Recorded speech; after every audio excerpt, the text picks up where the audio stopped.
Sa mga nakalipas na linggo, sunod-sunod ang mga krimeng kinasangkutan ng ilang miyembro ng Philippine National Police o PNP. Sa CCTV footage nakuha noong December 4, 2025, isang babae ang makikitang pasan-pasan ng isang lalaki papasok ng isang motel sa Sampaloc, Manila. Kalaunan, napag-alaman na ang lalaki, isa palang pulis Maynila. Ayon sa mediko legal ng PNP, nagtamo ang biktima ng mga pasa at sugat sa leeg, sa braso at sa hita. Nakita ring positibong hinalay siya ng pulis. Pulis din ang sangkot sa pamamaril sa Sibulan Negros Oriental. Patay ang 4 na biktima kabilang ang 3 pulis na kasamahan ng suspect. At nito lang Miyerkules, isang pulis ang nanaksak sa kapwa pulis sa loob mismo ng PNP headquarters. Paano masisiguro ang kaligtasan ng mamamayan kung ang mga dapat sana'y tagaprotekta ang sila mismong nasasangkot sa krimen at lumalabag di umano sa batas? Anong ginagawa ng PNP para linisin ang kanilang hanay?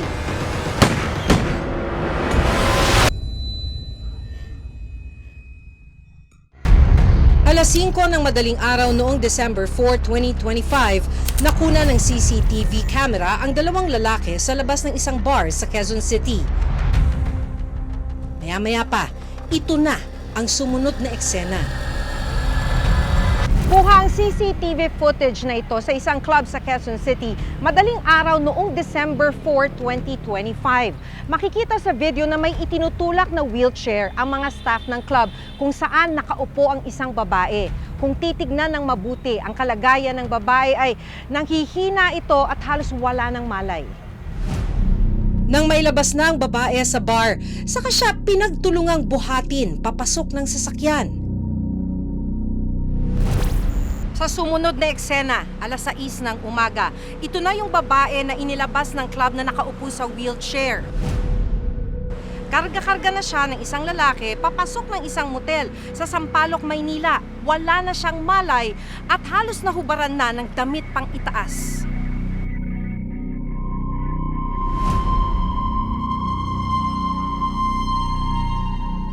Pagpasok ng motel, isang staff ang tumulong sa lalaki para buhatin ang babae papasok sa isang kwarto. Dito na raw nagsimula ang pang-aabuso ng lalaki sa biktima.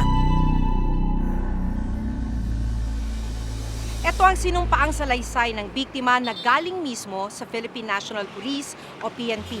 Ayon mismo sa kanyang salaysay, ay nagising na lamang siya sa loob ng isang motel habang pinagsasamantalahan ng pulis. Ilang beses pa raw nagmakaawa ang biktima pero patuloy lang ang pagpuwersa at paghalay sa kanya.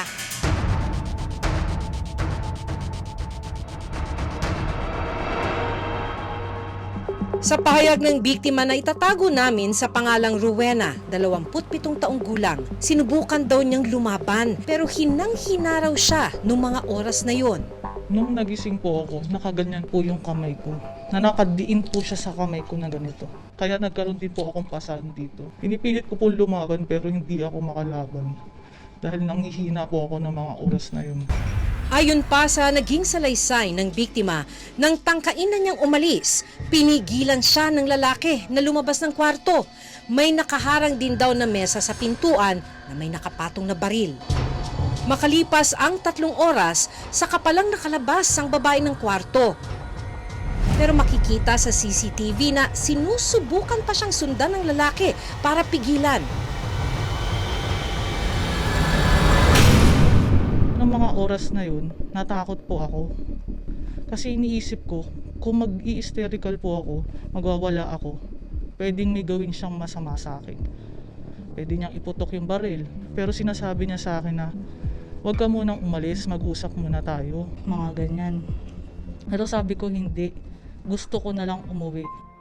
Dahil sa takot, hindi raw agad nakapagsumbong si Rowena sa mga otoridad. Ang lalaki kasing umabuso sa kanya, isa palang pulis Maynila. Ayon sa medico legal ng PNP, nagtamo ang biktima ng mga pasa at sugat sa leeg, sa braso at sa hita. Nakita ring positibong hinalay siya ng pulis. Makalipas ang isang buwan mula nang mangyari ang di umano'y pananamantala sa biktima, humingi ng tulong si Rowena sa VACC para formal na ireklamo ang pulis. Nag-reach out sila, no, asking for assistance. Pinaliwanag nila, meron silang mga salaysay, photos, videos that we find na re-recognize ko, no, na talagang airtight, on a very high percentage, merong crime na nagawa, which is rape. Ang nabanggit lang nila, parang medyo takot sila kasi from Manila sila, ang incident, ang crime nangyari rin sa Manila, Manila Police din, baka ma-whitewash. Sa impormasyong nakuha ng reporter's notebook mula sa Manila Police District o MPD, natukoy namin ang motel na pinangyarihan ng krimen. Nagbigay ng panayam ang manager ng motel. Nakita ko, pinasok buwat-buwat na walang malay. Nagtaka ako kasi sinabi kasi sa akin ng Lumbay na pulis naman siya. May uniform, may baril, may ID. So yun, hindi na ako nagdalawang isip na hindi papasukin. Nagtaka naman kaso wala kasi kaming protocol pag ganun sa kunyari pulis. Siyempre inaasahan namin pulis sila yung magtatanggol sa So hindi na kami nagtaka. At nito lang Martes, kasama ang VACC, formal nang nagsampa ng reklamong administratibo ang biktimang si Rowena sa National Police Commission o NAPOLCOM laban sa pulis. Yung isang pulis natin na involved sa panggagahasa, which is terrible. So yun, aalamin natin at we will get to the bottom of it. Hindi natin papayagan na ang isang pulis natin ay manggagahasa. Ito ba yung taong ito? At nang ipa-identify ng NAPOLCOM kay Rowena ang litrato ng suspect, hindi na napigilang maging emosyonal ni Rowena. Yung tao nga yung nagawa ng masama sa akin. Ang suspect kinilalang si Patrolman Joshua Similia Mendoza. Nahaharap din siya sa kasong paglabag sa anti-rape law. This is a grave misconduct and conduct unbecoming of a police officer. At ang parusa dito ay maaaring suspension, demotion o di kaya dismissal from the police service. Sa parehong araw, iniharap kay Acting PNP Chief General Melencio Martates ang biktimang si Rowena para pagtibayin ang kanyang salaysay sa nangyaring panghahalay raw ng pulis. Ang suspect, mahigit isang buwan na palang awol sa serbisyo. Sa ngayon, patuloy pa ring pinaghahanap ang suspect. Sa ngayon, mayroon tinatawag na tracker team na kung saan minomonitor yung kanyang mga posibleng pinagtataguan. Ngunit siya dahil nga napaila yung criminal case laban sa kanya, hindi na po siya maaaring arestuhin. Meantime na hindi po lumalabas yung warrant of arrest.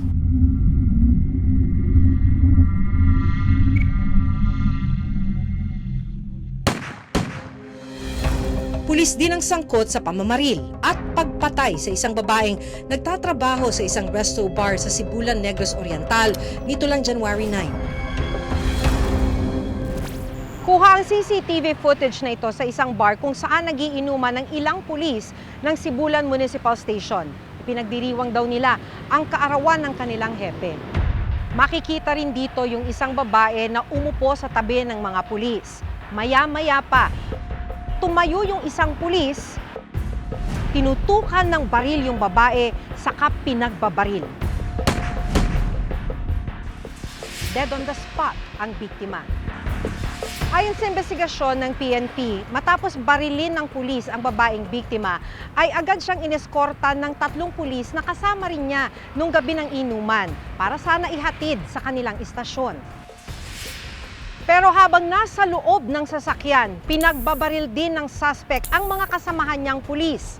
Agad na namatay ang 3 pulis, kabilang na ang hepe ng kanilang istasyon. Yung motive naman natin ngayon, ma'am, is we are down dun sa personal grudge po. Pero as to kung anong personal grudge po, yun pa yung ini-establish pa po natin. Kasi hinihintay rin po natin na mag-issue ng statement si suspect para at least alam natin kung ano yung side ng story na. Base sa impormasyong nakuha ng reporter's notebook sa Negros Oriental Police, 2 buwan pa lang nagtatrabaho ang babaeng biktima sa resto bar. She is a single mother of a college na mga pinapaaral po siya. We are digging deep into the background of the female victim po, no? Para at least kung meron man tayong makita ng mga at least while the case is ongoing sa court, pwede naman natin na present it as an evidence. Ayon pa sa Negros Oriental Police, matapos ang pamamaril ng pulis sa babaeng biktima, agad daw na dinisarmahan ng mga kasamahang pulis ang suspect. Caliber 45 na pistol na ginamit sa pagbaril dun sa babae, nakuha po talaga yun ng ating nung mga kasama niya, nung tatlong biktima. However po, no, yun nga po, hindi nila napansin na meron pa pala siyang yung firearms niya po. Pero malaking tanong pa rin daw sa kanila kung bakit hindi agad pinusasa ng mga pulis ang suspect. Hindi natin clearly malaman kung ano ba yung nasa isip ng mga biktima, ma'am. Bakit hindi nila ginawa yun? Kasi yun yung protocol ng PNP po. Matapos ang pamamaril sa 4 na biktima, agad na sumuko ang suspect sa mga otoridad at nahaharap sa multiple counts of murder. Na-file na po yung kaso po sa court.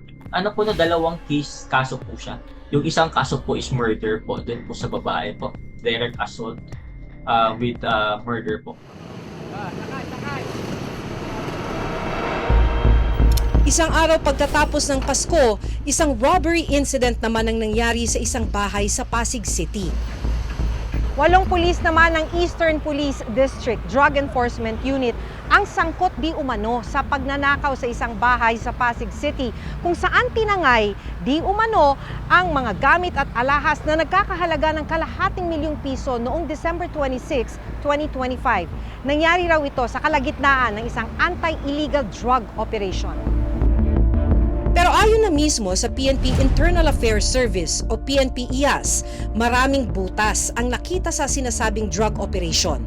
Mula sa kawalan ng koordinasyon sa PIDEA hanggang sa kakulangan ng mga kaukulang dokumento gaya ng search warrant para masabing lehitimo ang pagpasok ng mga pulis na sangkot sa isang private property. Kasama ang mga opisyal ng barangay, pinuntahan ng reporter's notebook ang bahay ng biktima. Pero wala kaming naabutang tao sa address na itinuro ng barangay. Mukhang walang tao po. Dito po. Ito bahay. Ito po yung bahay. Baka nga po walang tao. Ayon sa barangay, isang araw matapos ang panluloob ng mga pulis, agad na nag-report sa kanila ang mga biktima. Accordingly, dito sa blatter namin ay may pumasok ng mga pulis sa kanilang bahay. Sinabihan pa siya na nagtitinda ng drugs. Para masigurong hindi na mauulit ang insidente sa lugar, mas hinigpitan ng barangay ang pagpapatrolya sa kanilang lugar. Meron routine din po ang ating security force. Nag-iikot naman po sila at chance din siyempre na makahuli kami ng mga criminal elements. So at chance din po yon. Pero with the presence of barangay security force, marami rin na nag-a-end-up na gumawa ng krimen. Siyempre, ang tao mas gusto nila nakikita para meron pong nalalapitan. Sinubukan din naming kunan ng pahayag ang himpilan ng Eastern Police District pero tumanggi silang magbigay ng panayam. Pero ayon sa hepe ng istasyon, kasalukuyang nasa restrictive custody o nananatili sa loob lang ng kampo habang mahigpit na binabantayan ng PNP ang 8 sangkot na pulis habang nagpapatuloy ang investigasyon. Sinampahan din sila ng mga kasong robbery at violation of domicile dahil sa questionabling operasyon. Dahil pumasok umano ang mga pulis sa isang private property ng walang search warrant, pahintulot ng may-ari at walang sapat na koordinasyon sa mga kinauukulan.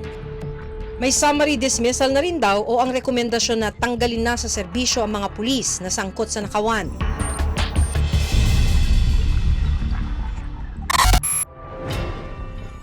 Isa na namang pulis ang nasangkot sa pananaksak sa loob mismo ng Camp Crame gamit ang isang kitchen knife. Kinilala siyang si Police Senior Master Michael Camillo. Ang kanyang biktima, isa ring pulis na si Police Executive Master Sergeant Eric Castro. Lumalabas na papuntang 2 sa preliminary investigation sa Department of Justice bago mangyari ang pananaksak sa kusina ng CIDG office. Kabilang sila sa 6 na pulis na idinadawit sa di umano'y pagnanakaw ng mahigit 13 million pesos sa isinagawang Pogo raid sa Bataan noong October 2024. Allegedly, kumuha siya ng patalim, ng kutsilyo at sinaksak niya po ang isa ng naming tauhan din na kasama din po yung persons under restrictive custody.